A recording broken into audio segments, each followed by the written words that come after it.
ونستغفره ونؤمن به ونتوكل عليه ونعوذ بالله من شرور أنفسنا ومن سيئات أعمالنا من يهده الله فلا مضل له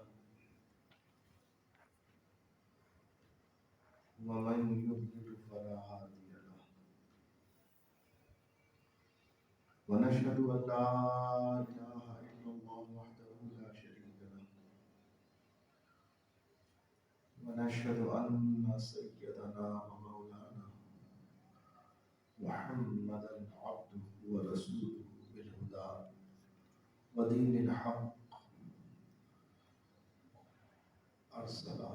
أما بعد، أعوذ بالله من الشيطان الرجيم. بسم الله الرحمن الرحيم. هو الذي أرسل رسوله بالهدى ودين الحق ليظهره على الدين كله ولو كره المشركون.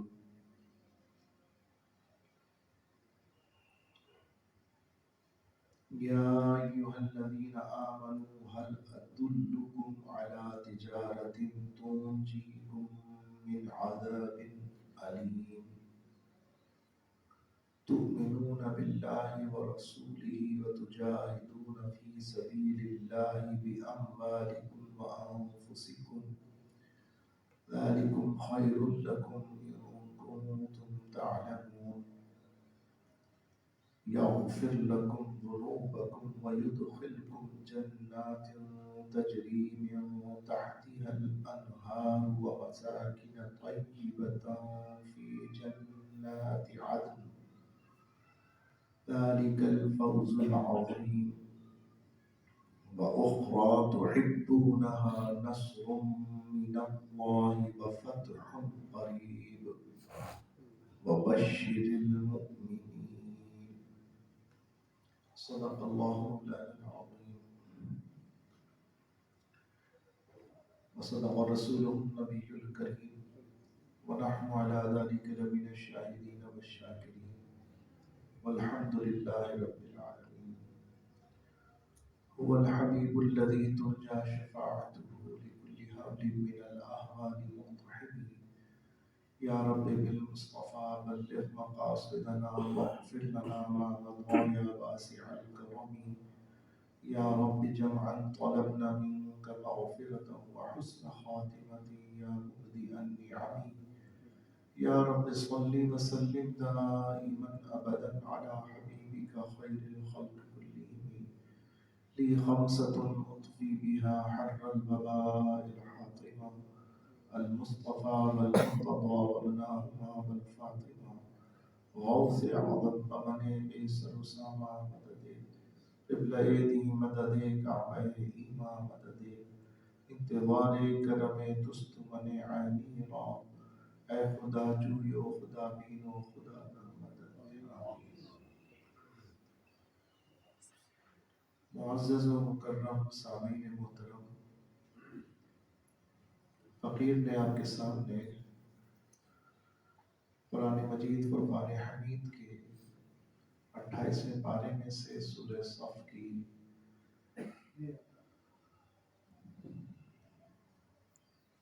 5 آیات مقدسہ تلاوت کرنے کی سعادت حاصل کی ہے۔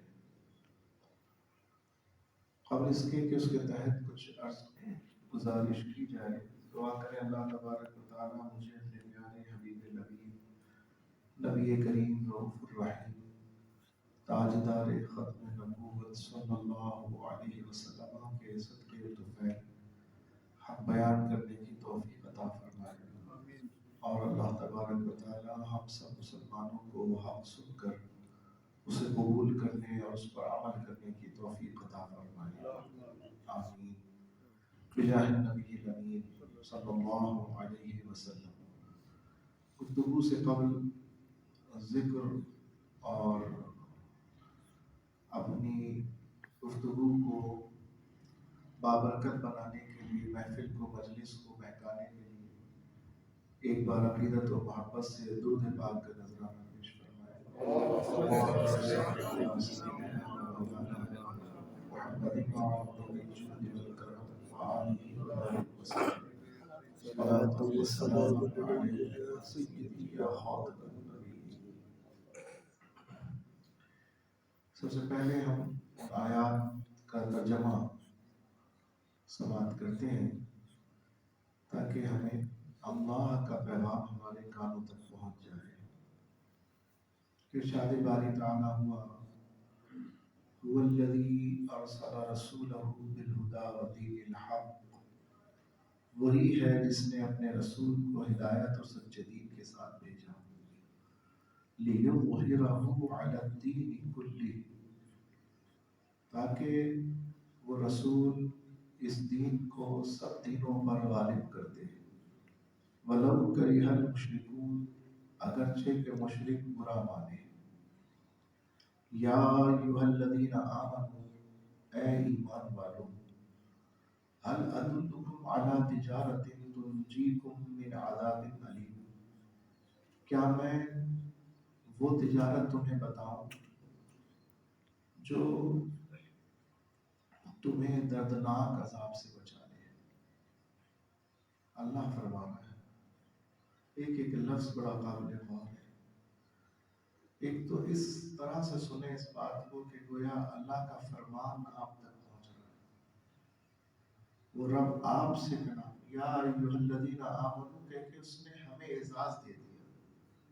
پورے قرآن میں 88 مقام ہیں جہاں پر اللہ نے یا ایھا الذین آمنوا کہہ کے کلام فرمایا، اور جہاں یہ کہہ کے کلام فرمایا ہے اس کا مطلب ہے کسی اور سے نہیں، مجھ سے اور آپ سے اللہ فرمایا کیا میں تمہیں وہ تجارت نہ بتاؤں کہ جو تمہیں دردناک عذاب سے بچا لے۔ ہاں مولا تو ہمیں وہ تجارت بتا دے۔ اس کریم نے کرم کیا، وہ تجارت کا راز بھی بتا دیا۔ فرمایا تؤمنون باللہ ورسولہ، ایمان رکھو اللہ اور اس کے رسول پر، وتجاہدون فی سبیل اللہ باموالکم وانفسکم، اور اللہ کی راہ میں اپنے مال اور جان سے جہاد کرو۔ یہ ہے وہ تجارت جو دردناک عذاب سے بچائے گی، وہ تجارت یہ ہے، اللہ اس کے رسول پر ایمان اور اپنی جان مال سے اس کی راہ میں جہاد۔ ذالکم خیر لکم ان کنتم تعلمون، یہ تمہارے لیے بہتر ہے اگر تم جان لو۔ اور جب ہم یہ تجارت کر لیں گے تو یہ ہمارے لیے بہتر ہوگا۔ اب بہتر کیا ہے؟ بہتر کی بھی تعریف فرما رہا ہے، بہتر کی بھی وضاحت فرما رہا ہے۔ فرما رہا ہے کیا بہتری ملے گی، صرف یہ جملہ نہیں کہہ دیا یہ تمہارے لیے اچھا ہوگا، بھئی وہ اچھا کیا ہوگا یہ بھی بتا رہا ہے، ریٹرن کیا ملے گا۔ وہ ریٹرن یہ ہے یغفر لکم ذنوبکم، سب سے پہلا جو انعام ملے گا، ریٹرن ملے گا، یغفر لکم ذنوبکم، وہ تمہارے گناہ بخش دے گا۔ وَيُدْخِلْكُمْ جَنَّاتٍ تَجْرِي مِن تَحْتِهَا الْأَنْهَارُ، اور وہ تمہیں ان باغوں میں لے جائے گا جن کے نیچے نہریں بہتی ہیں۔ وَمَسَاكِنَ طَيِّبَةً فِي جَنَّاتِ عَدْنٍ، اور وہاں جو باغ ہیں اور ان باغوں میں جو محل ہیں، اللہ تمہیں ان پاکیزہ محلوں میں جو ان باغوں میں ہے وہاں لے جائے گا۔ ذَلِكَ الْفَوْزُ الْعَظِيمُ، یہی بڑی کامیابی ہے۔ اس نے ہمیں تجارت بھی بتائی، کاروبار بھی بتایا، ایسا کام کرو جو تمہیں فائدہ دے اور دردناک عذاب سے بچا دے، ایسی انویسٹمنٹ کرو جو تمہیں بہترین ریٹرن دے، بہترین پریمیم پروفٹ دے۔ اور وہ اس نے راستہ بھی بتایا، اللہ اس کے رسول پر ایمان، دو ہی باتیں بتائیں، پہلے ایمان اللہ اس کے رسول پر، دوسرا جان اور مال سے اس کی راہ میں، یعنی اپنا سب کچھ اس کی راہ میں پیش کر دیں۔ یہ دو کام تمہارے ذمہ ہیں، پھر ہم نے فرمایا جب تم یہ دو کام کر لو گے ذالکم خیر لکم ان کنتم تعلمون، اگر تم سمجھ لو تو یہ تمہارے لیے سب سے بہتر، اگر تم جان لو تو تمہارے لیے سب سے اچھا ہے۔ اچھا مولا ہم تیرے کہے پر ایمان رکھتے ہیں نا، اس نے کہہ دیا اچھا ہے تو بات ختم ہو گئی نا، اچھا ہے۔ اب ہمیں وضاحت کی، صراحت کی، مزید ڈیفینیشن کی، مزید ڈیٹیل کی، مزید اس کی کوئی وضاحت کی ضرورت تو نہیں تھی نا، لیکن اس نے کہا میں تمہارے خوشی کے لیے تمہیں اس اچھے کا بھی ترجمہ کر کے بتاتا ہوں کہ وہ تمہارے لیے کیا اچھا ہوگا، کیسا اچھا ہوگا۔ فرمایا سب سے پہلے میں تمہارے گناہ معاف کر دوں گا، تمہیں یہ اچھائی اور یہ بھلائی ملے گی، یہ ریٹرن ملے گا، تمہارے گناہ معاف ہو جائیں۔ نمبر 2، سب سے پہلی بات تو گناہ معاف ہو گئے۔ نمبر 2، وہ تمہیں ان باغوں میں لے جائے گا جس کے نیچے نہریں بہتی ہیں۔ اب کیسی نہر ہے ابھی یہ یہاں واضح نہیں ہے، مگر حدیث شریف میں فرمایا، قرآن کریم کی کئی آیات، سورہ رحمان میں کہیں فرمایا دودھ کی نہریں ہیں، شہد کی نہریں ہیں، پاکیزہ معطر لذیذ شراب طہورا، جو ایسا شربت جو پاکیزہ شربت ہے، اس کی نہریں بہ رہی ہیں وہاں پر۔ اور صرف یہی نہیں، پھر وہ تمہیں ان محلات میں لے جائے گا جو بہترین باغوں کے اندر ہے، جنت کے باغات، یہ آخرت کے انعام فرما رہا ہے۔ پھر فرماتا ہے اگر تم جان لو تو یہی سب سے بڑی کامیابی، ذالک الفوز العظیم، یہی بڑی کامیابی ہے۔ وَأُخْرَى تُحِبُّونَهَا، اب یہ سب تو بیان ہو گیا کہ تم اس سے دنیا میں اس پر ایمان لاؤ، اس کے رسول پر ایمان لاؤ اور اس کی راہ میں جان اور مال سے جہاد۔ اب اس کے بعد اتنے نام بیان کرنے کے بعد پھر ایک اور بات فرماتا، وَأُخْرَى تُحِبُّونَهَا، اور ایک نعمت تمہیں اور دے گا، ایک نعمت تمہیں اور دے گا۔ یہیں تک بات بس نہیں ہوئی، انعام در انعام، کرم در کرم، کرم پر کرم۔ فرمایا ایک نعمت تمہیں اور دے گا، وہ کیا؟ نصر من اللہ وفتح قریب۔ سبحان اللہ، یہاں پر یہ آیت نازل ہوئی، اس مقام پر یہ آیت نازل ہوئی۔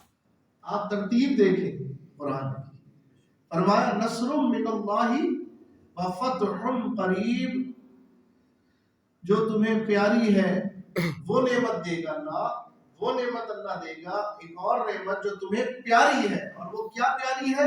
نصر من اللہ وفتح قریب، اللہ کی مدد اور جلد آنے والی فتح، اللہ کی مدد اور جلد آنے والی فتح۔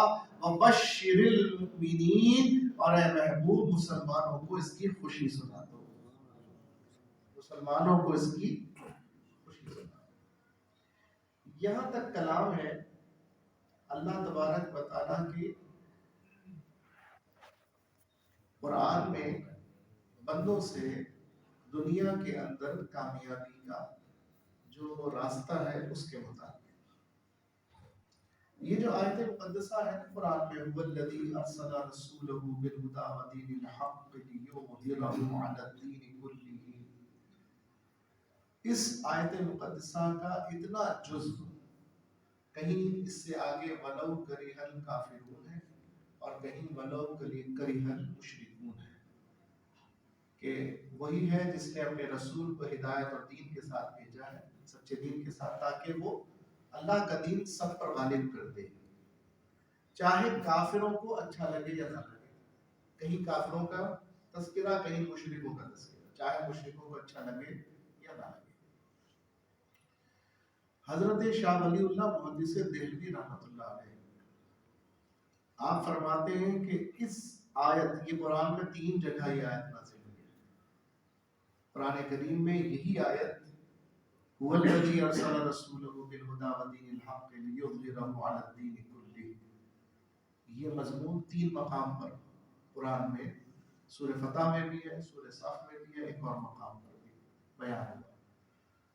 شاہ ولی اللہ محدث دہلوی فرماتے، توجہ کیجیے گا بات کی طرف، آپ فرماتے ہیں پورے قرآن کی دیگر ساری آیات اس آیت کے گرد ہی گھوم رہی ہیں. یعنی پورے قرآن کی جو مرکزی آیت ہے نا وہ یہ آیت ہے. پورے قرآن پورے کلام الہی کا جو اصل مرکزی نقطہ ہے نا وہ یہ آیت ہے. والذی ارسل رسولہ بالہدی ودین الحق، وہی ہے جس نے اپنے رسول کو بھیجا ہدایت اور دین حق کے ساتھ، لِيُظْهِرَهُ عَلَى الدِّينِ كُلِّهِ، تاکہ وہ اللہ کا دین غالب کر دے. پتہ چلا کہ قرآن کا مرکز ہمیں یہ بتا رہا ہے کہ اللہ کا دین غالب آنا ہے. رسول کا کام کیا ہے؟ اللہ کے دین کو غالب کرنا. اللہ کا دین غالب آئے گا، اللہ کے دین کو غلبہ حاصل ہونا ہے. یہ رسول کا کام ہے. رسول بھیجے ہی اس لیے گئے. اب جب رسول بھیجے اس لیے گئے تو ہم رسول کی سیرت کا مطالعہ کریں. رسول کریم صلی اللہ علیہ وسلم نے جو جد و جہد فرمائی، 23 سالہ آپ کی جد و جہد ہے. 40 سال کی عمر مبارک میں آپ نے اپنی بعثت کا اعلان فرمایا. حضور نے اپنی بعثت مبارکہ کا اعلان 40 سال کی عمر میں، اور اس کے بعد آپ کی حیات مقدسہ دنیاوی اعتبار سے 23 برس مزید ہوئی. 40 اور 23 ملا کے کتنے ہو گئے؟ 63. تو عرف میں حضور علیہ السلام کی عمر مبارکہ دنیاوی اعتبار سے کتنی ہوئی؟ 63 برس. تو 40 سال ایک طرف اور 23 سال ایک طرف. اب ہمیں حضور کی سیرت کو سمجھنا ہے. تو پہلے تو ہم 40 سال کا مطالعہ کرتے ہیں کہ وہ 40 سالہ دور کیسا گزرا. پھر اس کے بعد ہم 23 سالہ زندگی پر نظر ڈالتے ہیں. تو 23 سالہ زندگی مبارکہ کے بھی 2 حصے. ایک حصہ جو مکی زندگی پر مشتمل ہے اور ایک حصہ جو مدنی زندگی پر مشتمل ہے. مکی زندگی ہے 13 سال. مکی زندگی اس 23 میں سے 13 نکالیے تو کتنے بچے؟ تو جو 10 سال ہیں وہ ہے مدنی زندگی مبارک. آپ کی حیات مقدسہ کے 13 سال بعثت کے بعد مکہ المکرمہ میں گزرے، اور اس میں مسلمانوں کی تعداد بہت ہی کم ہے. اس میں ایمان لانے والوں کی تعداد بہت کم ہے. اور اس 13 سالہ زندگی کو اگر دیکھیں تو اس میں حضور علیہ السلام آپ کو بدلہ لینے کا ابھی حکم نہ ملا تھا. اللہ کی طرف سے جواب دینے کا ہاتھ کے ذریعے، ہتھیار کے ذریعے، تشدد کے ذریعے یا کسی بھی ذریعے سے ابھی آپ کو قتال کا حکم نہیں ہوا تھا. ابھی جنگ کا حکم نہیں ہوا تھا. صبر تھا، برداشت تھا. کافر جو رویہ اختیار کرے آپ نے کیا کرنا ہے؟ صبر کرنا. آپ نے برداشت کرنا اور اپنا کام کیے جانا ہے. وہ سختی کیے جائیں گے اور آپ اپنی تبلیغ کیے جائیں گے. چاہے پتھر کھانے پڑے، چاہے آپ کے غلاموں کے ہاتھوں میں کیلیں ٹھوک دی جائے، چاہے آپ کے غلاموں کو مار دیا جائے، چاہے آپ کے غلام در بدر ہو جائے، حبشہ کی طرف ہجرت کر جائے، چاہے آپ پر کھانا پینا بند کر دیا جائے. 3 برس شیب ابی طالب میں حضور علیہ السلام محصور رہے. 3 برس حضور علیہ السلام محصور رہے، اور ایسے محصور کہ حضرت بلال جو کچھ بچا کر کہیں سے لے کر آ جاتے تھے وہی کھانے کو میسر آتا. صحابہ نے پتے پانی میں بھگو کے کھائے. 3 برس، 3 سال. لیکن اس دور میں جواب دینے کا ابھی حکم نہیں آیا تھا. جواب میں صرف صبر تھا، برداشت تھی. 13 برس اسی طرح گزر گئے. حتیٰ کہ صحابہ بھی ہجرت پر مجبور ہو گئے اور خود نبی ذیشان رحمت للعالمین ختم النبیین صلی اللہ علیہ وسلم آپ نے بھی باذن الہی، بمشیت الہی، بحکم الہی آپ نے بھی اپنا وہ گھر، اپنا وہ شہر جہاں آپ کی ولادت مقدسہ ہوئی، جس سے رخصت ہوتے ہوئے آپ نے کہا تھا کہ اے مکہ تو مجھے بہت عزیز ہے، دنیا میں مجھے سب سے زیادہ پیارا ہے، مگر میرے رب کی رضا ہے میں تجھے چھوڑ کر جا رہا ہوں، حالانکہ مکہ تو مجھے بہت عزیز ہے۔ اسی سے ملتے جلتے مفہوم میں نے عرض کیا، آپ اس شہر کی جدائی میں، آدمی جہاں پیدا ہوتا ہے وہاں سے اگر نکال دیا جائے، یعنی ایسے حالات پیدا کر دیے جائیں کہ اس کو وہاں سے نکلنا پڑے، ہجرت کرنا پڑے، تو آپ بتائیں دل پہ کیا گزرے گی کسی کی؟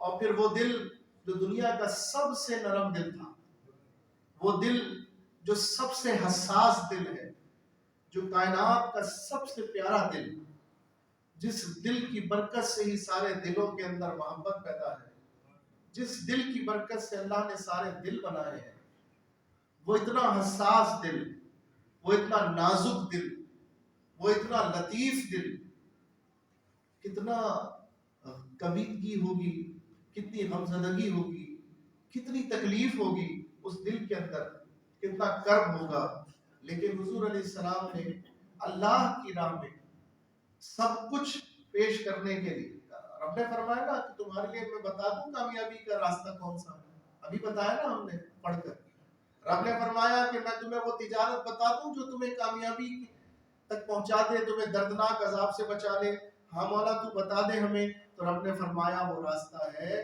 اللہ اس کے رسول پر ایمان اور اس کی راہ میں اپنے جان اور مال سے جہاد۔ تو سب سے پہلے اس پر عمل کس نے کر کے دکھایا؟ حضور علیہ السلام نے کر کے دکھایا، اور حضور کے اہل بیت نے کر کے دکھایا، حضور کے سب سے قریب والوں نے کر کے دکھایا، تاکہ قیامت تک آنے والے کوئی مسلمان، کوئی شخص جس پر سختی آئے، تنگی آئے دین کی وجہ سے، وہ یہ نہ سوچے کہ ایسی تنگی تو مجھ سے پہلے کبھی کسی کو نہیں آئی، ایسی تکلیف تو مجھ سے پہلے کبھی کسی کو نہیں آئی۔ ہر اس تنگی سے بڑھ کر تکلیف آقا کریم علیہ السلام کے جسم اقدس کے اوپر آ چکی ہے، اور ان کے اہل بیت پر آ چکی ہے، ان کے گھرانے والوں پر آ چکی ہے، ان کے صحابہ پر آ چکی ہے۔ عزیزان گرامی، تو اب حضور مکہ المکرمہ سے مدینہ منورہ تشریف لے کر آئے صلی اللہ علیہ وسلم، 13 سال مکہ شریف میں گزارے، اب بقیہ 23 برس میں سے بعثت مبارکہ کے بعد کی بات کر رہا ہوں۔ بعثت مبارکہ سے پہلے 40 سالہ زندگی ہے، بعثت مبارکہ کے بعد 23 سالہ زندگی ہے۔ اس 23 سالہ زندگی میں پہلے 13 سال کہاں گزارے؟ مکہ المکرمہ میں۔ اب ہجرت کر کے تشریف لائے مدینہ المنورہ۔ جب مدینہ المنورہ تشریف لائے، وہاں بھی 2 سال گزر گئے، بدلے کا حکم نہ تھا، وہاں بھی ستائے جا رہے تھے، کفار مدینے کے رہنے والوں سے سازشیں کر رہے تھے کہ ان کو تکلیف پہنچاؤ، ان کو یہاں سے نکالو، ان کو یہاں بھی تکلیف میں رہنے دو، ان کو یہاں بھی آسانی میں نہ رہنے دو، مختلف حربے کر رہے تھے، لیکن حضور علیہ السلام سب کچھ برداشت کر رہے تھے، مگر اللہ تبارک و تعالیٰ کی مشیت، اب حکم الہی تبدیل ہو گیا۔ اب میرے رب کی شان کہ رب نے اب جواب دینے کا اپنے محبوب کو اجازت اور اذن عطا فرما دیا۔ اب جب اذن آیا تو حضور علیہ الصلوۃ والسلام گویا 15 سال گزرنے کے بعد، بعثت مبارکہ کے، تبلیغ دین کے، تکلیف اٹھانے کے 15 سال کے بعد، اب پوری زندگی کے 8 برس رہ گئے باقی۔ یہ جو 8 برس گزرے ہیں نا،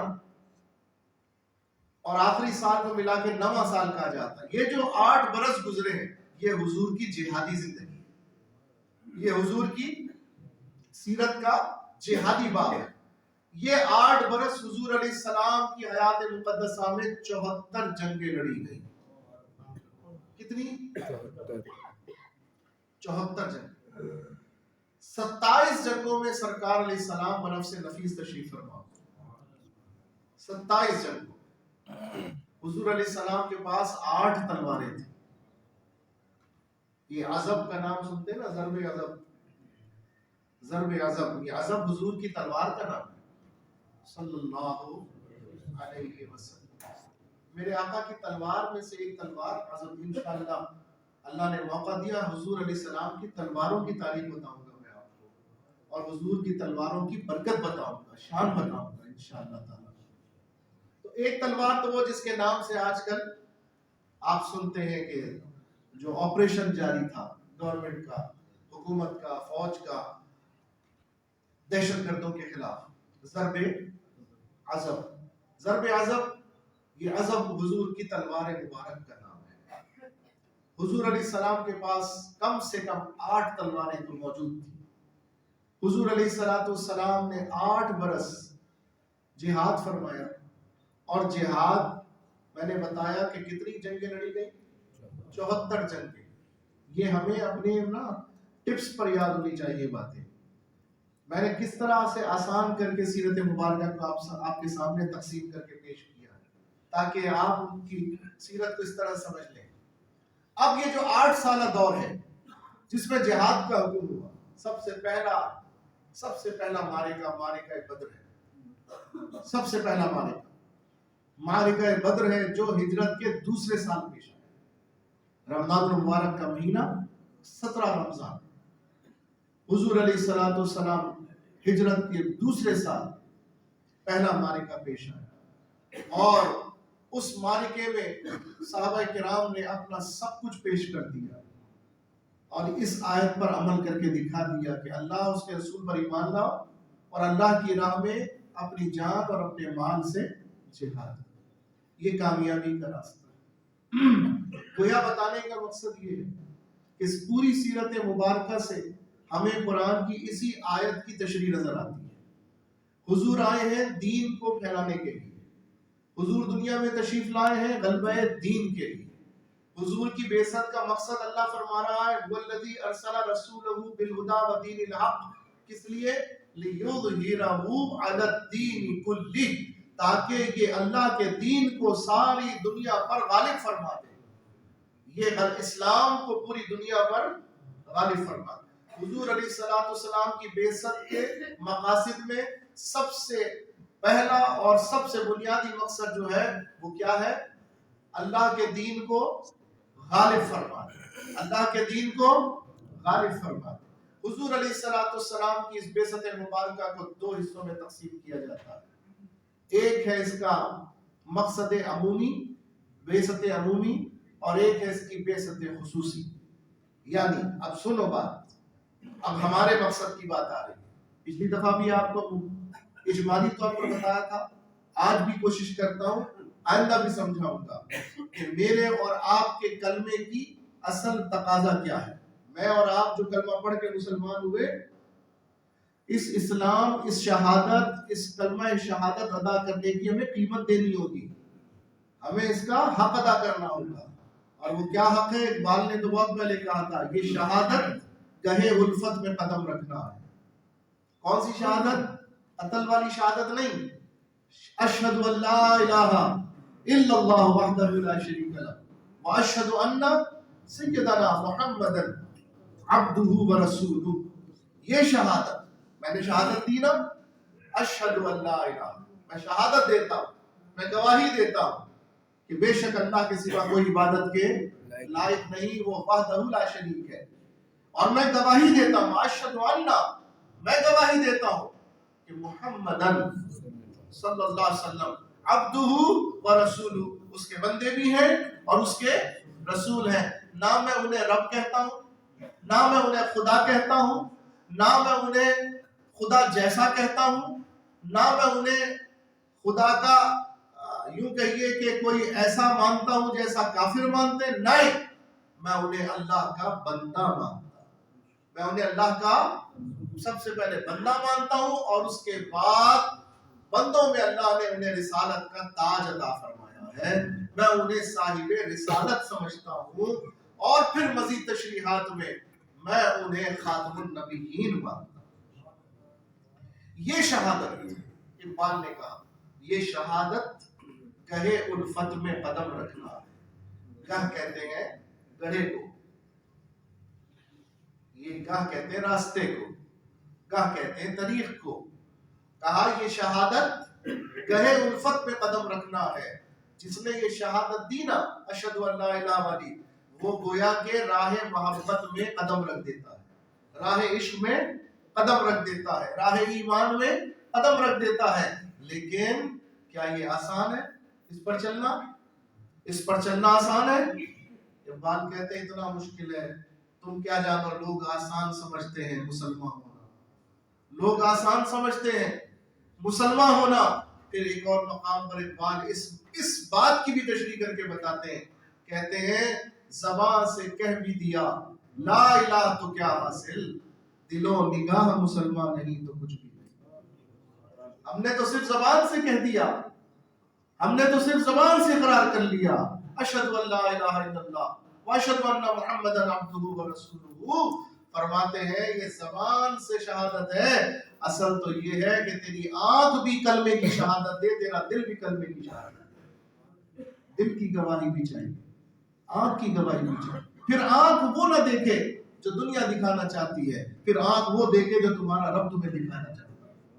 پھر دل میں اس کا خیال نہ آئے جو دنیا تمہیں دکھا رہی ہے، پھر دل اس کی طرف لگ جائے جو اللہ اس کے رسول کی رضا. یہ ہے اسلام اور یہ ہے مسلمان کی تعریف. آپ نے کلمہ پڑھا، میں نے کلمہ پڑھا، اب اس کلمہ پڑھنے کا ہمیں حق ادا کرنا ہے. ہم اس کی طرف آ گئے. حضور علیہ الصلوۃ والسلام کی بعثت مبارکہ کی میں نے بتائی کہ دو حیثیتیں، ایک بعثت عام اور ایک بعثت خاص. بعثت خاص کیا تھی؟ حضور کا کام اور ڈیوٹی میں نے بتایا کیا، مقصد اول کیا، غلبہ اسلام.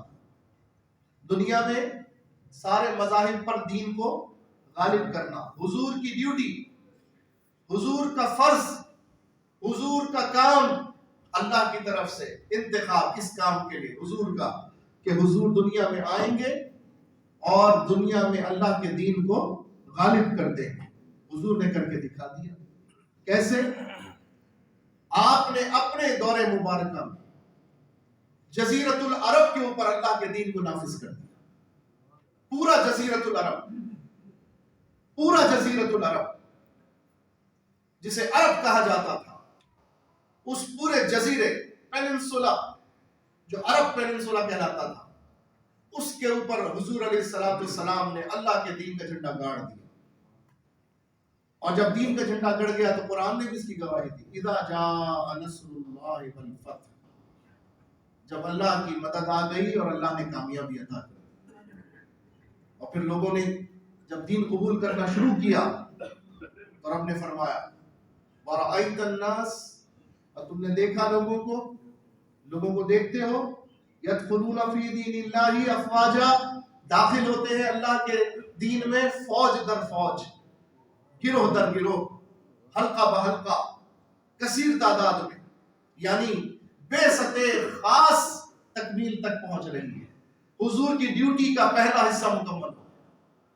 حضور جس کام کے لیے تشریف لائے تھے کہ دین کو غالب کر دیں، دیگر تمام ادیان کو مٹا دیں، جزیرت العرب کی حدود تک حضور کی حیات مبارکہ میں یہ ڈیوٹی پوری ہو گئی. ہوئی کہ نہیں ہوئی؟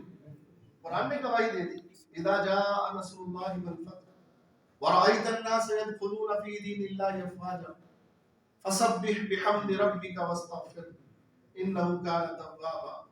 حضور علیہ الصلوۃ والسلام کو اللہ تعالیٰ نے جو ڈیوٹی دی، اللہ نے ہی اس کا اعلان کیا کہ محبوب نے ڈیوٹی پوری کر دی. ایک اور مقام پر اس کی گواہی اس طرح عطا فرمائی، فرمایا الیوم اکملت لکم دینکم واتممت علیکم نعمتی. رب نے فرمایا اے محبوب اعلان کر دو کہ آج اللہ نے تمہارے لیے تمہارا دین مکمل فرما دیا. یعنی حضور علیہ السلام کی اب بات سمجھتے جائیے. حضور کی بعثت کا مقصد غلبہ دین ہے. حضور کی بعثت کا مقصد غلبہ اسلام ہے پوری دنیا میں. لیکن اس بعثت کو حضور کی ذات سے ہم دو حصوں میں سمجھیں گے. ایک ہے حضور کی خصوصیت اور ایک ہے حضور کی عمومیت. بعثت کی خصوصیت کیا ہے کہ ایک تو ذات مصطفیٰ اپنی 63 سالہ زندگی مبارکہ میں ہی کتنا کام کر کے گئی ہے، وہ کیا ڈیوٹی کہاں تک پرفارم کر کے گئی. تو سرکار نے دین کی بنیاد بھی مکمل کر دی، قرآن بھی عطا فرما دیا، اسلام بھی مکمل دے دیا، اور جزیرت العرب میں ہند اسلامی سلطنت کی ابتدا اور بنیاد اور جھنڈا گاڑ کر بتا دیا اس طرح دین غلبہ پائے گا. طریقہ محمدی یہ ہے صلی اللہ علیہ وسلم، یہ ہے غلبہ اسلام کا طریقہ. اب سمجھ گیا؟ حضور علیہ السلام نے ہمیں ایک بنیاد بنا کر، بیسک انیشیٹو لے کر، ابتدائی کامیابی دکھا کر بتایا اس طرح اسلام کا غلبہ ہونا ہے. اب حضور کا وقت پورا ہو گیا، حضور نے پردہ فرما لیا،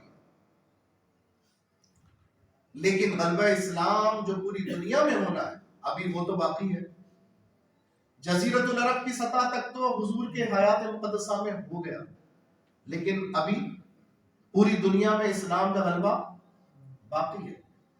اور منشاء الہی یہ کہ ہمیں قرآن سے یہی مترشح ہے کہ اسلام کا غلبہ صرف جزیرت العرب میں ہی نہیں بلکہ پوری کائنات کے اندر ہوگا.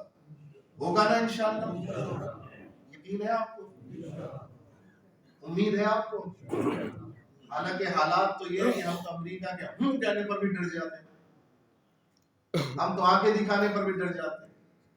نہیں نہیں نہیں، چند واقعات اس دور میں ہمارے سامنے ایسے ہوئے جس سے ہمارا یہ تاثر بدل گیا، ہماری یہ سوچ بدل گئی. ہاں ہم مانتے ہیں کہ ہم بزدل تھے، ہاں ہم مانتے ہیں کہ ہم بغیرت ہو گئے تھے، ہماری غیرت سو گئی تھی اور ہم نے اپنی بہنوں بیٹیوں کا سودا امریکیوں کے ہاتھ کیا. ہم سے مراد میں نہیں، لیکن ہم اس معاشرے کا حصہ ہیں جس کے سربراہ وہ بنے ہوئے تھے. ہم مانتے ہیں کہ ہمارے حکمرانوں نے ملک کی بیٹی، قوم کی بیٹی عافیہ صدیقی کا سودا کیا. ہاں ہم مانتے ہیں کہ ہم نے ہی پکڑ پکڑ کے اپنے مسلمان بھائیوں کو ان کے حوالے کیا. ہاں ہمارے ماتھے پر وہ داغ ہے کہ ہم نے ملا عبدالسلام ضعیف جو سفیر تھے طالبان کے، ان کو پکڑ کر اسلام آباد ایمبیسی سے نکال کر امریکی فوجوں کے حوالے کیا اور انہوں نے سب سے پہلے ان کے کپڑے اتارے اور وہ دہائیاں دیتے رہے، تم مسلمان بھائیوں میرے ساتھ اس طرح، میں سفیر ہوں ایک ملک کا اور تم مجھے میرے ساتھ یہ کر رہے ہو. 15 برس وہ گوانتانامو بے کے اندر قید رہے، جہاں پر پیشاب اور غلاظت کرنے کی جگہوں پہ قرآن شریف کے اوراق ڈالے جاتے تھے. یہ میں آپ کے جذبات نہیں بھڑکا رہا، خدا را اٹھا کے خود پڑھ لو، دیکھ لو. اللہ نے بھی تو آپ کو عقل دی ہے، آنکھیں دی ہیں، کان دیے. یہ مولوی کا کام تھوڑی صرف کہ ہر بات بتائے. جہاں قرآن کے اوراق پڑے ہوتے تھے وہاں کہتے تھے، جب بہت زور کی حاجت آتی کہتے جانا ہے حاجت کے لیے، کہتے چلو کرو. یہاں بتاؤ کیسے کرے مسلمان، کیسا دور گزرا ان کے اوپر. لیکن قدرت نے دکھانا تھا. انہی کافروں کے ہاتھوں 15 سال کے بعد وہ چھوٹ کر واپس آئے اور آج الحمدللہ پھر ان کی داڑھی ہے، پھر امامہ ہے، کپڑے پورے ہیں، اور وہ جنہوں نے بیچا تھا وہ ننگے کھڑے ہوئے سامنے. تاثر بدلا کہ نہیں بدلا؟ آج اللہ نے ان ٹوٹی چپلیں پہننے والے، داڑھی رکھنے والے، سر پہ امامہ سجانے والے، آدھی روٹی کھانے والے مسکینوں کو آج دنیا کی سب سے بڑی سپر پاور کو دھکے مار کر نکالتے ہوئے دکھایا کہ نہیں دکھایا؟ دکھایا کہ نہیں دکھایا؟ یار تمہیں اللہ کی طاقت پر یقین نہیں ہے؟ ملا عمر کے خواب میں تو 20 سال پہلے سرکار آئے تھے. آپ نے فرمایا تھا کہ دیکھو ڈٹے رہنا، پیٹ نہ دکھانا، اپنے موقف سے پیٹ نہ دکھانا. ان تنصر اللہ ینصرکم ویثبت اقدامکم. تم اللہ کے دین کی مدد پہ ڈٹے رہو، اللہ تمہاری مدد ضرور فرمائے گا. اس رب کا فرمان بھی سچا ہوا، محبوب کا فرمان بھی سچا ہوا کہ نہیں ہوا؟ تاثر بدل رہا ہے نا. انشاءاللہ آئندہ کی گفتگو میں پھر اس پر بات ہوگی. اللہ تعالی ہمارے دلوں میں امید کی شمع جلا دے. اس دین کو تخت پر لانے کے لیے اللہ تعالی ہم سب کو وہ ذہنیت سب سے پہلے عطا کر دے. دیکھو آج کل باتیں ہو رہی ہیں نا، تبدیلی آ رہی ہے نا، کچھ نہ کچھ کچھ نہ کچھ ہونے کے ہوائیں کچھ نہ کچھ باتیں بتا رہی ہیں، ہونے والا ہوگا، قدرت چاہے گی تو ایک لمحے میں ہو جائے گا، لیکن ہم کہاں کھڑے ہوں گے؟ آج ہمیں اپنا آپ بدلنا ہوگا، اپنی فکر بدلنی ہوگی۔ مولا حالات جیسے بھی آئے، اچھے آئے یا بد سے بدتر آئے، ہم نے وہی بات ماننی ہے جو تیرا فرمان ہے اور تیرے محبوب نے ہمیں عطا فرمایا، چاہے حالات کیسے۔ ہم آج بھی وہی نیت اور وہی ارادہ رکھتے ہیں، اللہ تعالیٰ پورا فرما دے۔ تاجدار ختم نبوت زندہ باد زندہ باد زندہ باد۔ پاکستان کا مطلب کیا؟ لا الہ الا اللہ اب دستور ریاست کیا ہوگا؟ محمد الرسول رسول اللہ۔ آیا آیا دین آیا، آیا آیا دین آیا، آیا آیا دین آیا۔ لبیک لبیک لبیک یا رسول اللہ، لبیک لبیک لبیک یا رسول اللہ، لبیک لبیک لبیک یا رسول اللہ صلی اللہ علیہ وسلم۔ یاد رکھو، رہے گا یوں ہی ان کا چرچا رہے گا، بڑے خاک ہو جائے جل جائے۔